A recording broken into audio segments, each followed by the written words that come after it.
What is going on, everyone? This is Dr. Raj Maksudi here with Team Prehab, and today we're going to be talking about all things shoulder.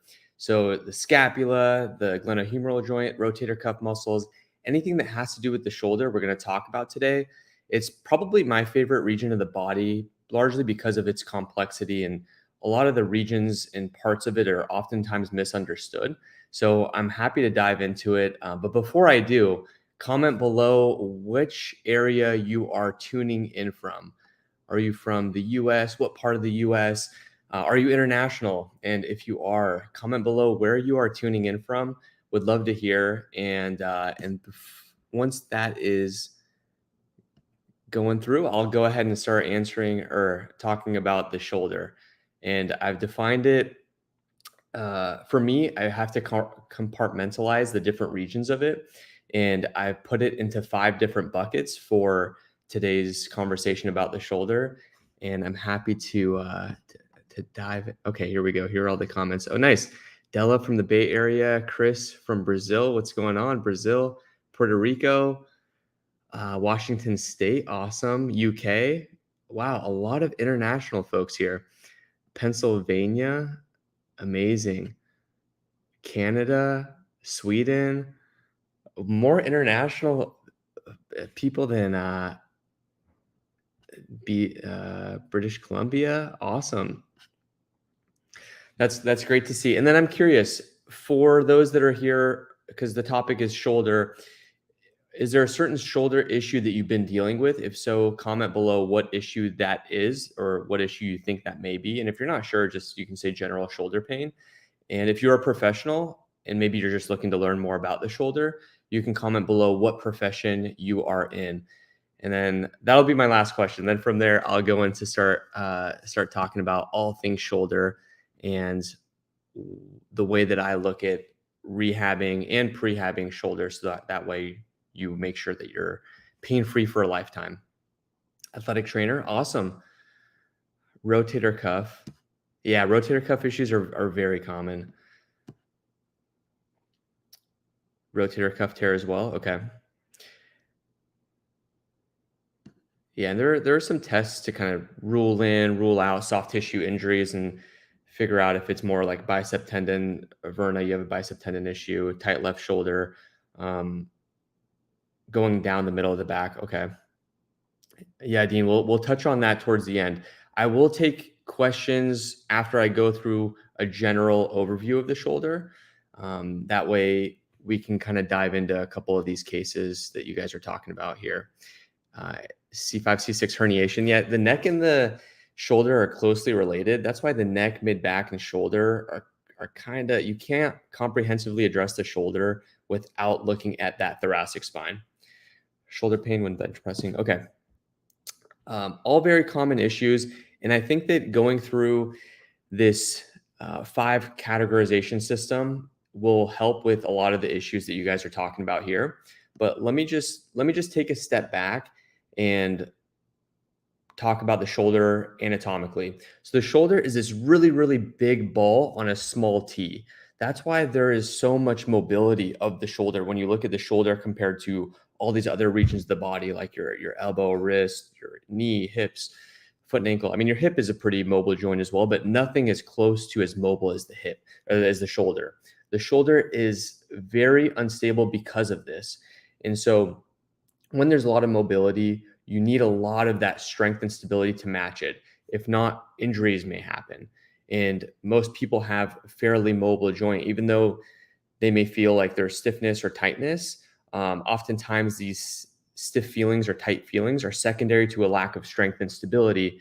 And so the body wants to overprotect itself, tissues start to tighten up, and you have this feeling, this sensation of tightness, when in reality, there's a fundamental inadequate stability of that joint.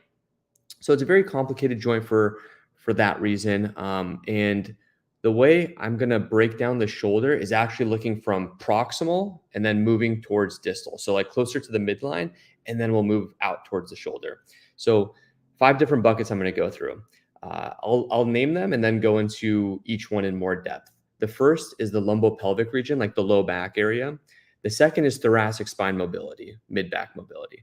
The third is scapular control. That's that shoulder blade. And the fourth is shoulder strength. The fifth is shoulder mobility. And the shoulder I'm referring to is the glenohumeral joint here. Okay, so let's break down each one of those 5 things, because what does that even mean, right? Lumbopelvic control.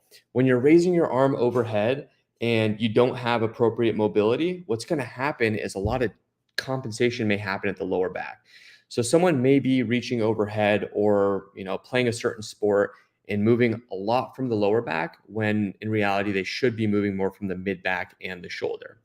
And the reason why that's important is because if you're compensating a lot from that lower back area, over time, you're bound to create issues in that region.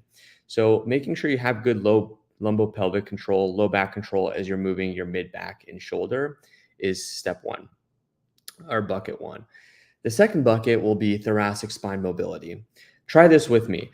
So if you're going to raise your arm overhead, I'm going to go to the side. So if I'm going to raise my arm overhead in a rounded position, see how much motion you get.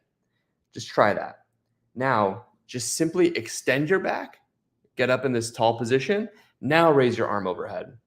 Look how close you get towards the ceiling when you keep your body upright. Comment below if you do notice a difference. You can just comment difference in shoulder. You just say comment difference, because I want to see if you guys can actually notice a difference. And the reason that would be is because you are lacking shoulder thoracic spine extension to set your scapula up in a good position to work off of. And if you don't allow your thoracic spine to extend, your scapula is not going to move properly. And the scapula is that shoulder blade that I'm referring to, which is responsible for actually a third of the motion of getting overhead. So if you're reaching overhead and your scapula is not moving, instead of 180 degrees, this would be 180 degrees, fully overhead position. You're going to limit yourself to up to 120 degrees. So even though it seems like all the motion is coming from this shoulder joint, a lot of it comes from the scapula. Another way that you can test this is by pulling your shoulder blades back and down. If you pull your shoulder blades back and down and then try raising your arm overhead, you're not going to be able to go very far. And the reason that is the same thing, that you need to let the scapula move. And this is a common issue that you'll notice in the gym with certain trainers or certain recommendations that you'll see online, is as you're doing maybe, let's say, a military press, or you're pushing overhead, you're pulling your shoulder blades back and down. Well, if your scapula is not moving or upward rotating, you're not going to be able to fully get in that 180 degrees of shoulder flexion position. You're only going to limit yourself to that 120 degrees. So that just shows you how important the thoracic spine is in setting your scapula up. That's bucket number 2. And I wanted to mention that even though I'm talking about these 5 buckets, there are some little buckets that I'm not mentioning, like the SC joint here, the AC joint on the outside. These help with a couple degrees of movement, but they're such a small portion, and also there's not a ton that you can really do to improve it, which is why I'm not referencing those today. Okay, so that's 2. Number 3 is scapula control. Now, with scapula control, the main motions as you're raising your arm overhead or as you're moving your shoulder include upward rotation, posterior tilt, because you don't want to let that shoulder anterior tilt like this. If you're in this anterior tilted position, you're not going to really be able to move your shoulder properly. So posterior tilt is the opposite. You're kind of pulling your shoulder back. And it needs to elevate as well. So it's going to come up as you reach your arm overhead, or as you do a bench press, or whatever it may be. Now, there are nuances, like if you're trying to PR on a bench press, I get you want to stabilize the scapula a bit. But if you're raising your arm overhead, you need to let that scapula move, or you're limiting the amount of motion that you can go through based on the mechanics of the scapulohumeral rhythm, which is basically the scapula is responsible for 1/3 of the motion of any overhead position. So that's scapula control. And with scapula control, some of my favorite exercises include some serratus anterior work. So if you're in like a push-up plus position and you're getting the shoulder blade to move out and in, this is a great way to build up the serratus anterior. And a good cue to avoid a lot of overactivation of the pec is to try to externally rotate the shoulder. When you internally rotate, you do activate the pec. So if you twist your elbows in, I think of bringing the triceps in towards my armpit as I push away. That will maximize the serratus anterior and minimize that overcompensation from bigger muscles like the pec. Same thing if you're laying face up and you're pushing your elbow out like this, getting that scapula to engage. I try to rotate that shoulder externally as I push out to avoid a lot of that pec activation and making sure that I have good scapular control. That's the anterior part of the scapula. The posterior part, we can do things like T's, W's, maybe some banded pull aparts. All these exercises will help activate the back portion of the scapula.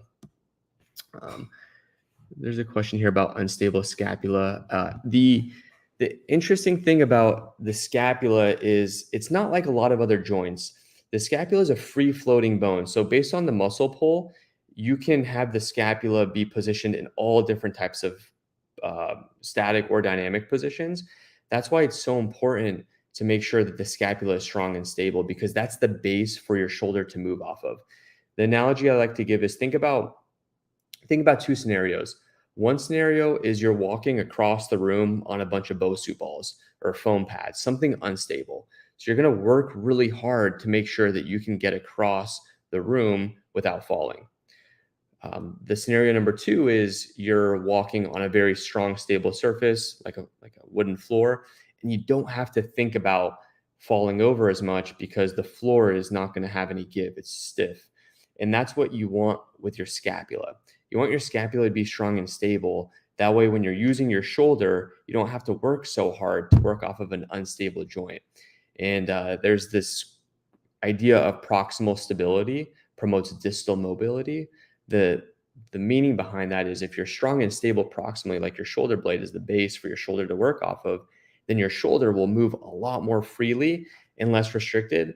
And you're not going to have to work as hard to move it and use that shoulder. It's the same idea with walking across the room. If I don't have to work so hard, I can do that for a lot longer without hurting myself.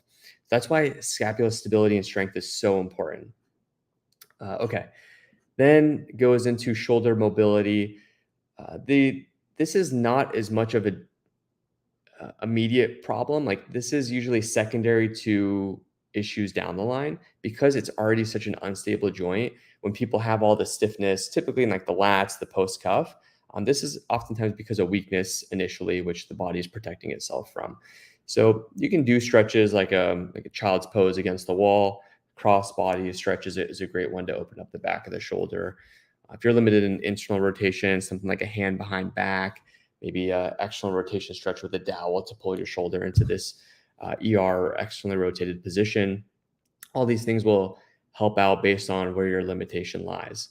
And then the last piece, and probably the piece that people are familiar with most, is shoulder strength. So rotator cuff exercises, all these external, internal rotation movements are great, but you need to eventually work into progressing towards higher level positions, whether that's, going from down at your side, this is a safe position to start at, is down at your side, ER, IR, but you need to eventually work into something a little more to this 90 degrees of flexion and eventually get into this overhead position, whether it's, pressing overhead, farmer carries or overhead carries, or anything that can allow you to further challenge the shoulder. The more unstable position you put your shoulder in, the more you're going to have to use your stabilizers to work and control that shoulder.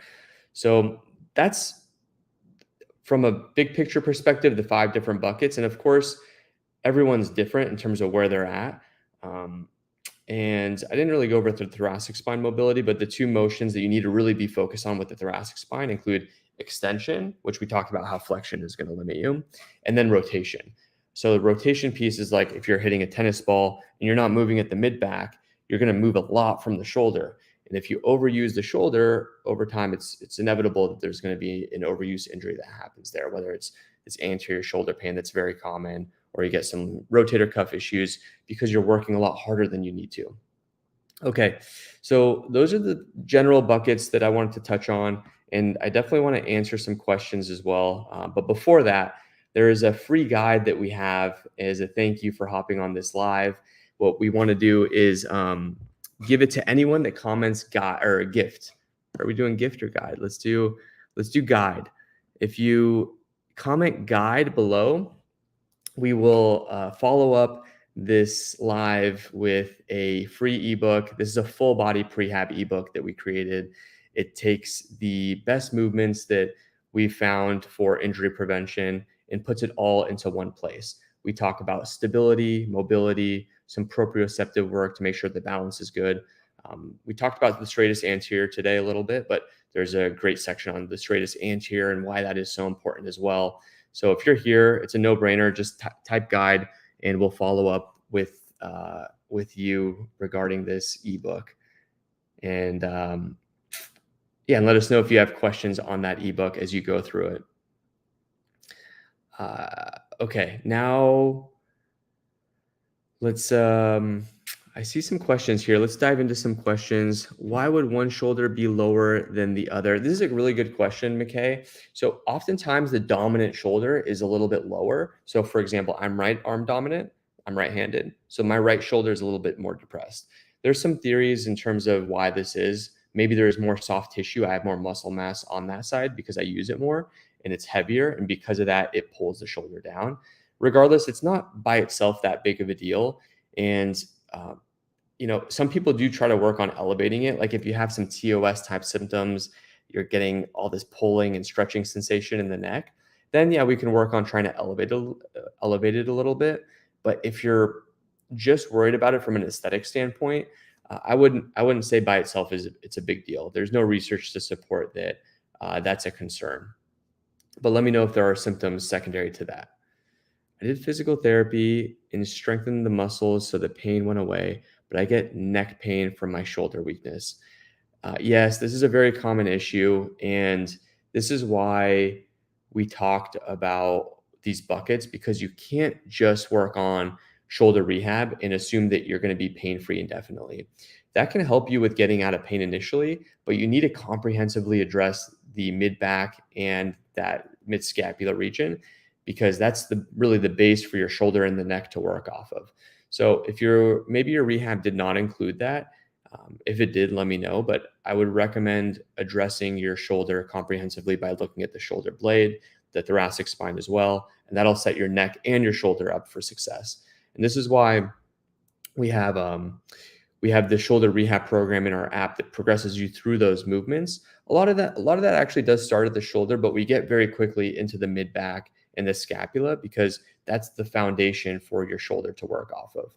And if you have not seen it already, we have an app that includes many different programs. Shoulder rehab is one, but after you get out of shoulder pain, the shoulder prehab program is where we provide more injury preventative type work. It's a little higher level, so there's more challenging movements.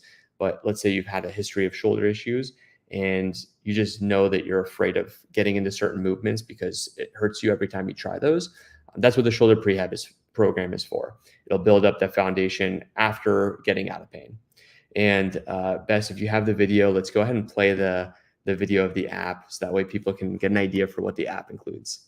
Prehab, welcome. Hey, Prehab results. Welcome to Prehab, your solution to physical therapy and injury prevention in one convenient app. You get access to all of our 55 plus programs, 130 unique workouts, daily prehab exercises, and our industry-leading blast style videos. Focus on bringing the shoulder blades up and back. Quad should be burning a little bit. Utilize the body scan to find your perfect program from getting out of pain to preventing injuries. Set workout reminders to stay consistent and watch your flame streak grow.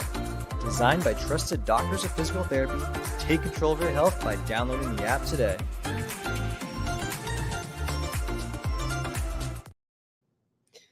Great. And that app does have a 7-day free trial. So let's say you have shoulder issues and you're not sure where to begin.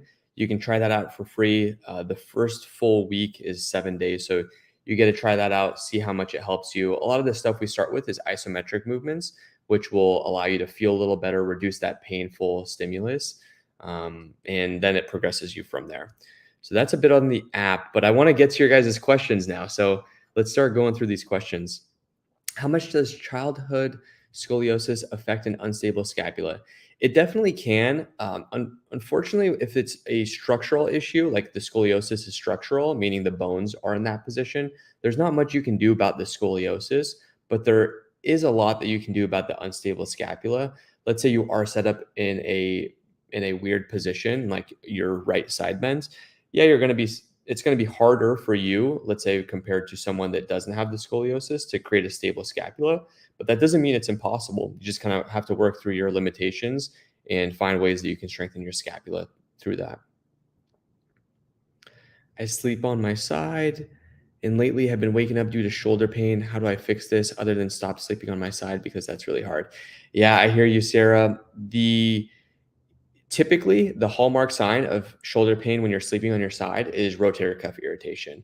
You're putting pressure on that rotator cuff tissue, and it'll eventually, become irritated whether you sleep on your side for 1 hour or 8 hours.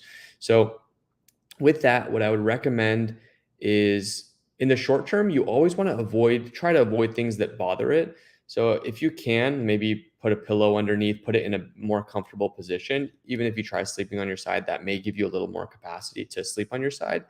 But the main thing is to build up strength and capacity of your rotator cuff tissues. So if you try doing some rehab type movements to build that up, and maybe you don't have pain during the day, so it doesn't feel like rehab, but it'll build up your capacity. So that way, instead of maybe, 4 hours of sleeping on your side, it's 10 hours of sleeping on your side that creates that irritation. But if you only sleep for 8 hours, that's always under that stimulus or that tolerance. So you can lay on your side for 8 hours and that's fine.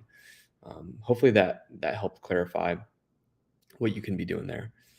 I have a supraspinatus calcifying tendon on my right shoulder, arthrosis, and impingement syndrome. Are there exercises that can be done to reduce the pain and increase mobility? Absolutely. There are a few different things here, and like the calcifying tendinopathy, you're not going to change the pathology itself with the calcification. The tendinopathy, we can, arthrosis, not so much. But in terms of your question of reducing pain and improving mobility, absolutely. I think improving mobility is something that you can notice fairly quickly. If you work on things like your thoracic spine and your scapula, by itself, that should help a little bit. And then whatever extra mobility you need, you can get it from the glenohumeral joint or the shoulder joint itself. I'd recommend going through the shoulder rehab program is probably a better place for you to start because you do have pain. But as you go through building up capacity at lower levels, you'll continue to work your shoulder into higher ranges of motion.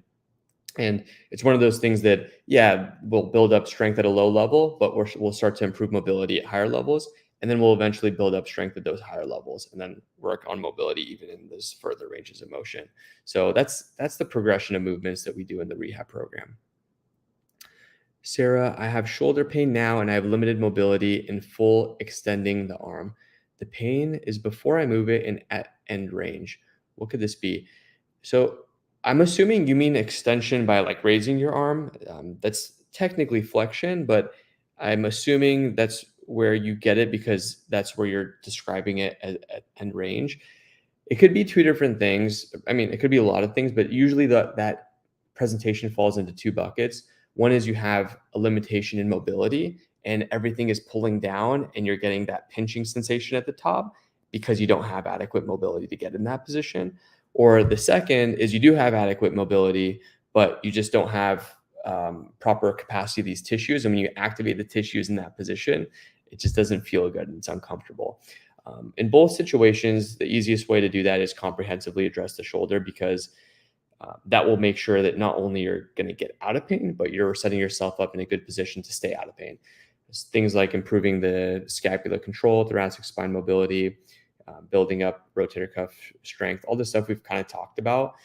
It relates to a lot of different injuries. And we do have, for example, in the app, we do have a prehab program as well, and a rotator cuff rehab program and a rotator cuff prehab program as well. It's a little more specific to the rotator cuff, but a lot of those same principles apply. We still address the scapula, we still address the thoracic spine because you have to look at the shoulder region comprehensively to make sure that you stay out of pain. So being counseled for surgery in the US by two ortho teams and Canadian consult to use lidocaine blocks weekly. Confused by two different consults. Any thoughts? Not sure exactly what the question is, but Adele, what I would recommend, at least what I would tell you, is the lidocaine blocker are usually used to help with diagnosing. So they'll put lidocaine or some type of analgesic in a certain tissue. And if that helps, they'll know that that is the pain generator. If it doesn't help, then they'll say that's not the pain generator, it's something else. And they may inject the lidocaine in different tissues. But by itself, that information didn't help me give you the information you probably wanted, but let me know. Are there online consults to access what exercises I can start with now without re-aggravating the Bermuda Triangle? Yeah, shoot us a DM. I would recommend probably starting with the shoulder rehab program is a very good comprehensively way to look at the shoulder. But if you have specific questions, feel free to shoot us a DM or comment and we'll make sure to get back to you. And for those of you guys that are still on here that have not commented guide, comment guide, and we will give you that free full body ebook that we have right here. Looking for CEUs info geared towards sports. I like your instructional delivery. Thank you, Jonathan. I appreciate that. We don't have any CEUs. We have a lot of content though, from YouTube to the blogs to all the programs that we have in the app. So I would check out those resources and let me know if there's anything more specific that you're looking for. Adele, shoulder rehab, thanks. Yeah, definitely check out the shoulder rehab program.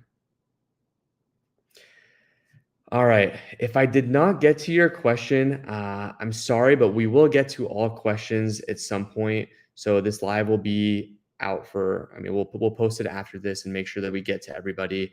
If you have not already commented guide, make sure to do that and we will send you that free ebook.